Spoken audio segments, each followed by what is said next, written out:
बिस्मिल्लाहिर्रहमानिर्रहीम।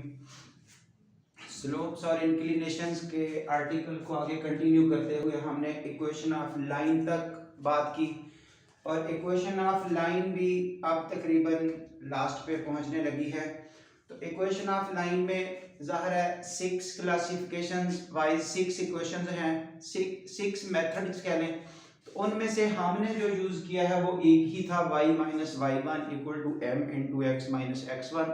उसी के मुताबिक काम करने की कोशिश की गई, लेकिन बाकी मेथडोलॉजी सब की सब अंडर डिस्कशन ज़रूर आनी है क्योंकि उनका कोई एमसीक्यू पूछा जा सकता है, उनकी कोई इंफॉर्मेशन किसी और एनटीएस वगैरह में एंट्री वगैरह में शेयर करने की ज़रूरत पड़ सकती है। इसलिए ज़ाहिर है स्मार्ट सिलेबस में भी कुछ उस तरह का काम है कि उसकी फलां फार्मेशन करके दिखाइए, ये काम करके दिखाइए। तो उसके मुताबिक यहाँ वाला जो ये वाला लेक्चर है ये है normal form of the line. Normal form of the line हमारा क्वेश्चन क्या है यहाँ पर कि convert the following into normal form. Normal form का दूसरा नाम है परपेंडिकुलर फॉर्म।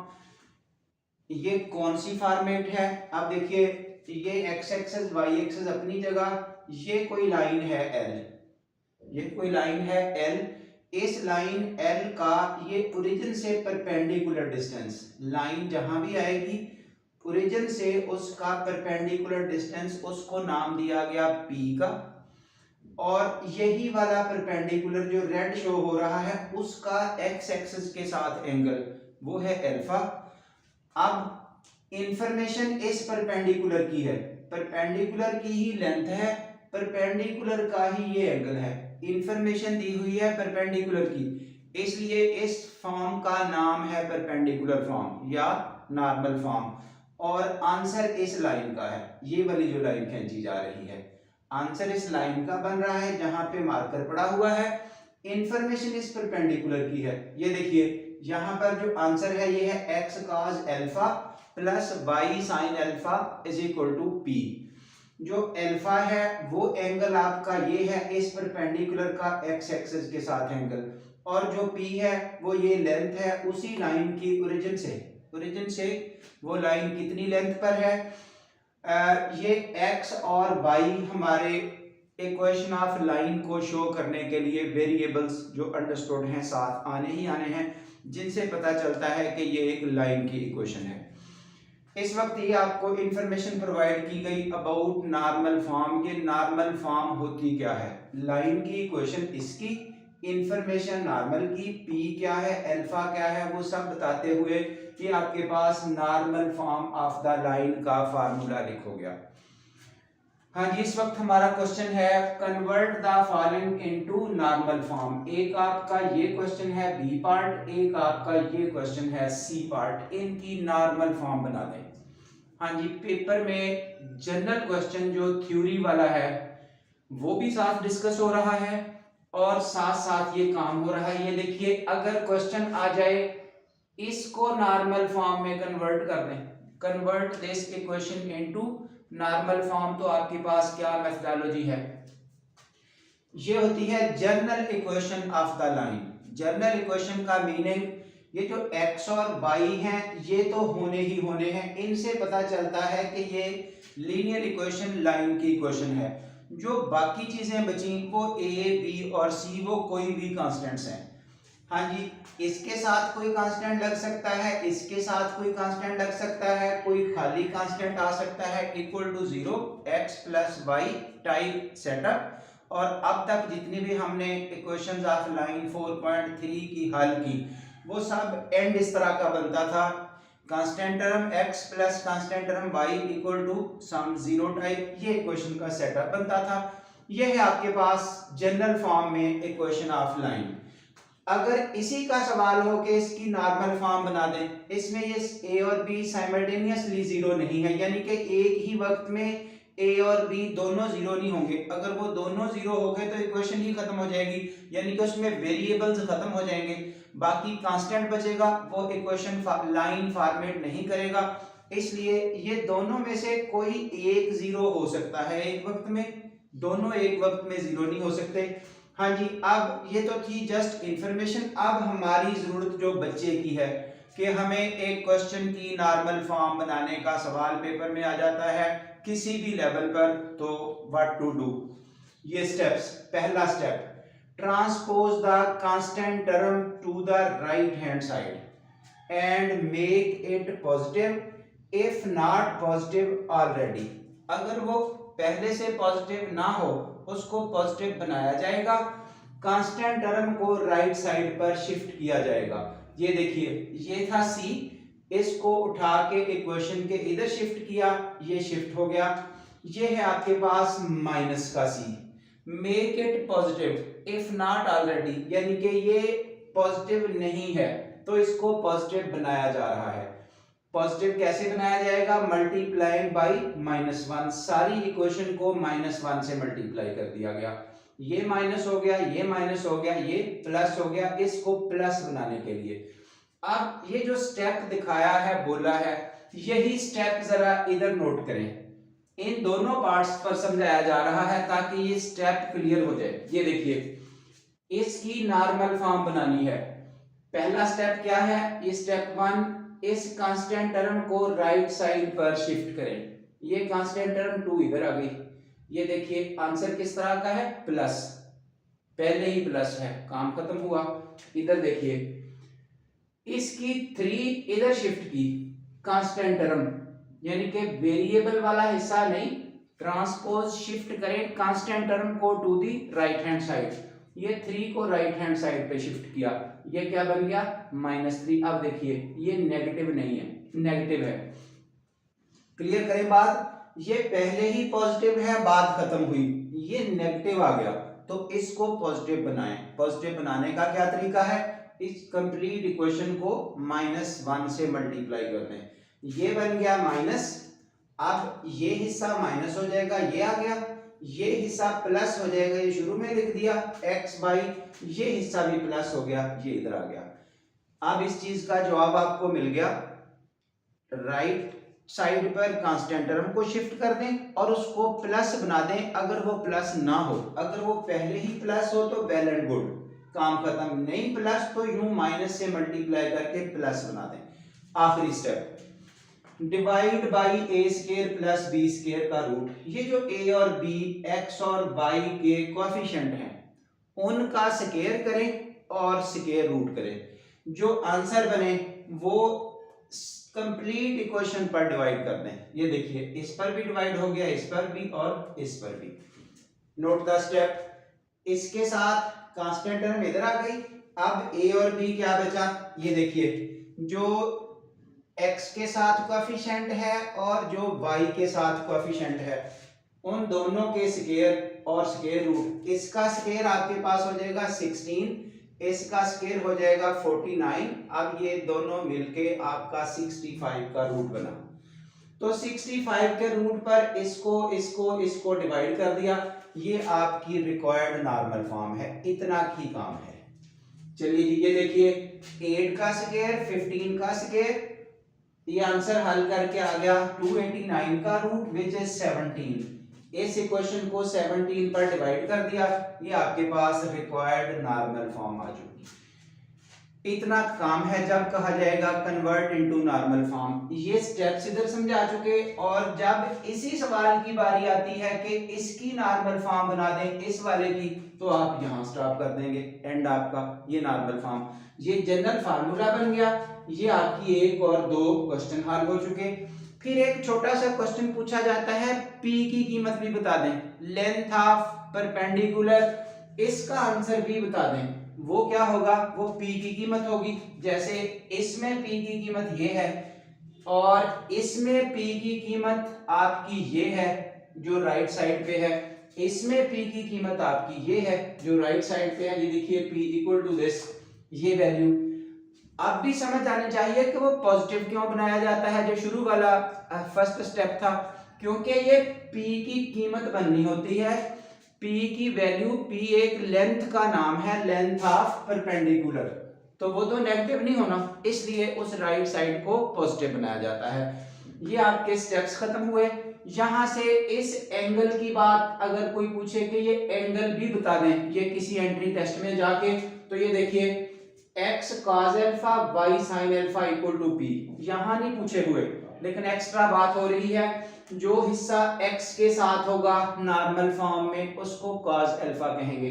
ये जो राइट पे बचा एंड पे पहुंच गए, ये देखिए ये हो गया p, ये p की वैल्यू 3/17। अब जो हिस्सा x के साथ है वो cos अल्फा, ये देखिए x के साथ ये है 8/17, ये cos अल्फा। जो हिस्सा y के साथ है वो sin अल्फा, इट मींस ये होगा आपका sin अल्फा, ये होगा आपका cos अल्फा, ये होगा आपका p जो लिख दिया गया। आपसे एंगल पूछा जाए अल्फा, इस cos को इधर शिफ्ट कर दें ऐसे, alpha is equal to cos inverse of 8/17, तो यहां से आपको डिग्री मिनट सेकंड में आंसर मिल जाएगा। बेशक यहां से हल कर दें, साइन इनवर्स ऑफ दिस एक ही बात होगी। सो दैट्स इट, ये है about normal form of the line.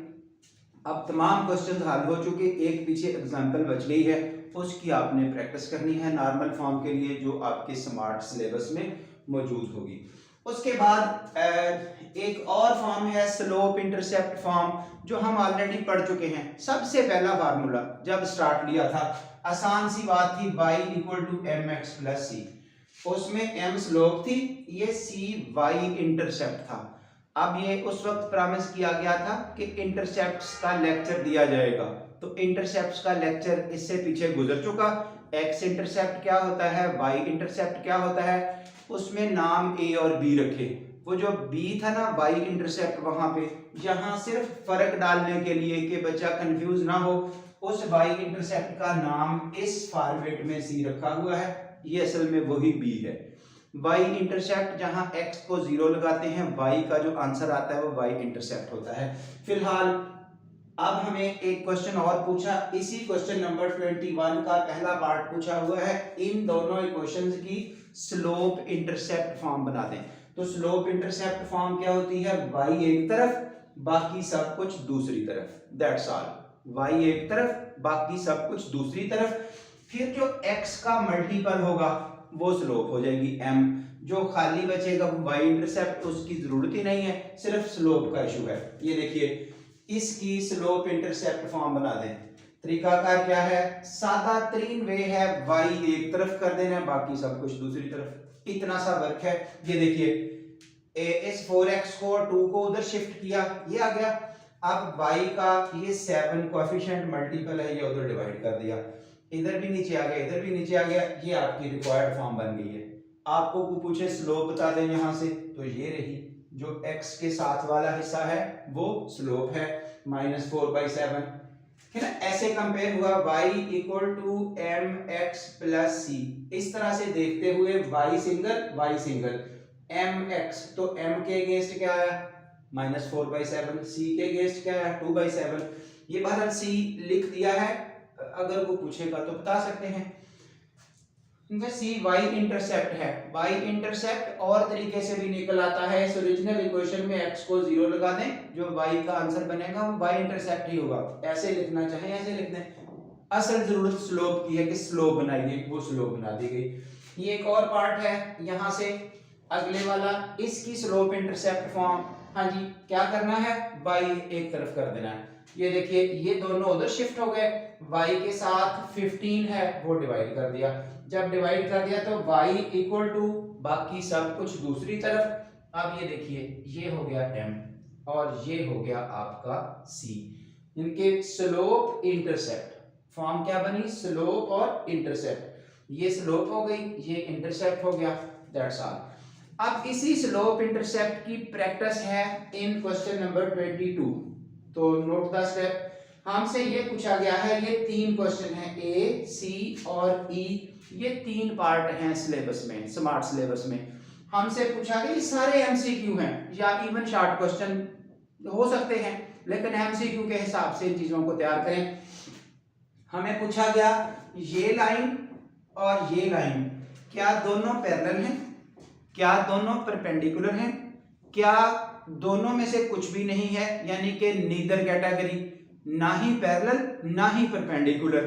3 option आपसे पूछे जा रहे हैं, क्या ये पैरेलल हैं, क्या ये परपेंडिकुलर हैं और क्या ये नीदर हैं, दोनों में से कोई भी नहीं है। तो पैरेलल परपेंडिकुलरिज्म चेक करने का तरीका अगर भूल नहीं गए तो मैं थोड़ा सा रिवाइज कर देता हूं। हाँ जी, पैरेललिज्म का क्या तरीका होता है, m1 is equal to m2। परपेंडिकुलरिज्म का क्या तरीका होता है, m1 multiply by m2 is equal to -1। अगर ऐसा आ जाए तो लाइनें परपेंडिकुलर, अगर ऐसा आ जाए तो लाइनें पैरेलल, अगर ये दोनों ना हो सके तो नीदर। ये देखिए अब m का इशू है, m कैसे आएगा, अभी जो स्लोप इंटरसेप्ट की बात हुई थी, इस गिवन लाइन से स्लोप कैसे बनेगी, इसको y equal to mx plus c form में लिख दें तो m का आंसर स्लोप होगा। mx प्लस सी कैसे बनेगा, y एक तरफ बाकी सब कुछ दूसरी तरफ, ये नहीं y अकेला इधर, ये 2x और 3 उधर शिफ्ट कर दिया। अब आपका जो x के साथ वाला हिस्सा है वो क्या होगा, स्लोप, इसका नाम हो गया m1। अब इधर आ जाएं, ये देखिए 2y इधर ये उधर, फिर ये 2 भी डिवाइड कर दिया। जब इस 2 को डिवाइड किया तो आपके पास जो ये हिस्सा है, ये देखिए ना y अलग हो गया अकेला, बाकी जो कुछ x के साथ आ रहा है वो m है, वो स्लोप है, इसका नाम क्या रख दिया गया, m2। तो अब आप यहां से देख सकते हैं m1 भी उतना ही है, m2 भी उतना ही है, so m1 is equal to m2, lines are parallel. इधर आ जाए, ये और ये चेक करनी है क्या ये पैरेलल हैं या परपेंडिकुलर हैं। हाँ जी, इसको लिखें y equal to mx plus C, पहले y इधर, ये x और ये कांस्टेंट उधर शिफ्ट हो गया। अब 35 डिवाइड कर दें, जब 35 को डिवाइड करेंगे तो रिजल्ट जो सामने आया y अलग हो गया, बाकी सब कुछ दूसरी तरफ चला गया। फिर जो x के साथ हिस्सा है, ये देखें ना y equal to mx, y अलग हो गया, ये y अलग हो गया, mx। अब x के साथ जो है वो स्लोप है, x के साथ अब कितना है, माइनस का 12/35, तो ये स्लोप होगी, इसका नाम रख लिया गया m1। आगे इस पे आ जाए, y जब उधर शिफ्ट करेंगे या एक तरफ रखेंगे तो आपके पास ये y का सेटअप है mx, ये m की कीमत है, इसका नाम रख लिया गया m2। तो अब m1 मल्टीप्लाई बाई m2, ये m1 की कीमत, ये m2 की कीमत, 12 3s are 36, 35 3s are 105, 3 और 3 भी कट गए तो आंसर क्या आ गया, -1। दोनों को मल्टीप्लाई किया -1, तो lines are perpendicular. 3 different classes discuss करनी थी तो 3 एग्जांपल्स कोट की जा रही हैं। ये देखिए सी पार्ट, इसको जब y equal to mx plus c form में लिखा तो आपके पास m1 ये मिला। जब इसको y equal to mx plus c form में लिखा तो आपको m2 मिल गया। ये देखिए m1 की कीमत ये है, m2 की कीमत ये है, ये 1/2 है, ये -1/2 है, एक जैसी नहीं है, इसलिए ये माइनस में है वो प्लस में है, इसलिए पैरेलल नहीं है। अगला पार्ट, इन दोनों को मल्टीप्लाई करके देख लें। जब हम इन दोनों को मल्टीप्लाई करने की कोशिश करेंगे तो रिजल्ट क्या बनेगा, ये देखिए माइनस का 1/2 मल्टीप्लाई बाई 1/2, ये तो माइनस का 1/4 हो गया। अगर -1 बनता तो क्या होता, परपेंडिकुलर, वो -1 नहीं बना इसलिए परपेंडिकुलर भी नहीं है, ना ही पैरेलल और ना ही परपेंडिकुलर, तो फिर क्या लिखा जाएगा, नीदर कैटेगरी। ये है आपके पास स्लोप इंटरसेप्ट फॉर्म बना के स्लोप निकालनी है, फिर पैरेललिज्म परपेंडिकुलरिज्म यहां से चेक हो सकता है। ये एमसीक्यू टाइप या शार्ट टाइप क्वेश्चन है। Normal form of the line क्या होती है, ये आपने यहाँ डिटेल से स्टडी किया, इसके शार्ट क्वेश्चन हो सकते हैं, उसमें पी क्या है और अल्फा किस बला का नाम है, ये सब कुछ आपने अंडर डिस्कशन देखा। तो इस लेक्चर में अगर कोई किसी जगह टेंशन है, कंफ्यूजन है, so you are welcome if you have some comments about the lecture decision. और अगर सब ठीक है तो ज़ाहिर है फिर लाइक करें, शेयर करें और चैनल को सब्सक्राइब करें। Thank you so much.